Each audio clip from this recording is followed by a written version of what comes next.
Prudence provides that there are only two ways to violate the subject principle, namely, by impermissible interference with another department's performance and by assumption of another department's functions.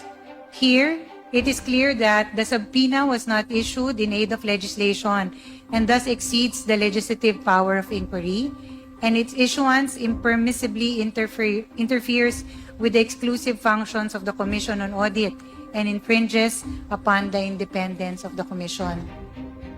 And then, first,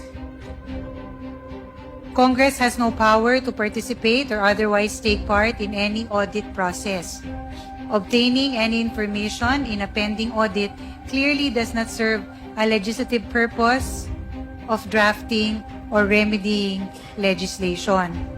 Second, the audit decisions which the committee seeks to obtain are in cases still pending adjudication and therefore not final, not conclusive, and cannot be used as a fair, accurate, or intelligent basis for legislation.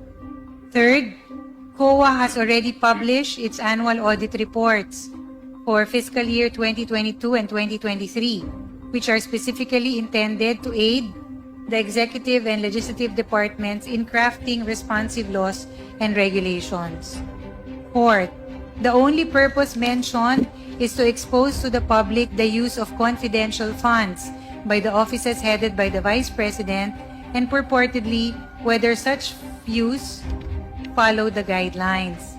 During the subject hearing, Representative Castro stated, since hindi po pwedeng sabihin dito yung findings, yung report o yung anumang observations ng COA, ang mga taong bayan po interesado dito sa confidential funds at kung paano ito ginamit, kung ito po ba ay sumunod dun sa guidelines.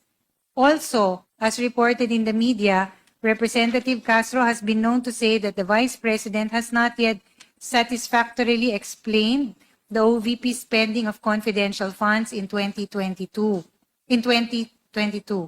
She added that the VP still has yet to account how she spent the said funds in 2023 and that she is not off the hook yet. End of quote.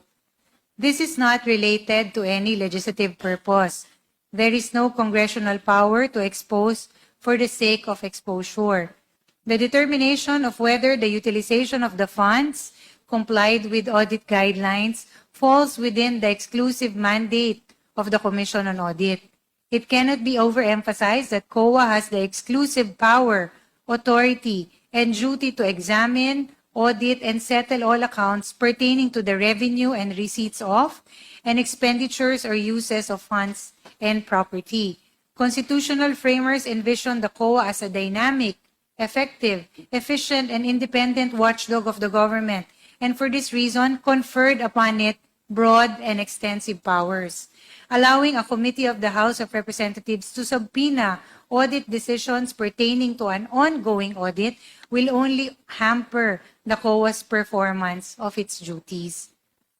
On the other hand, the determination as to the legality of confidential funds solely falls within the exclusive mandate of the judiciary.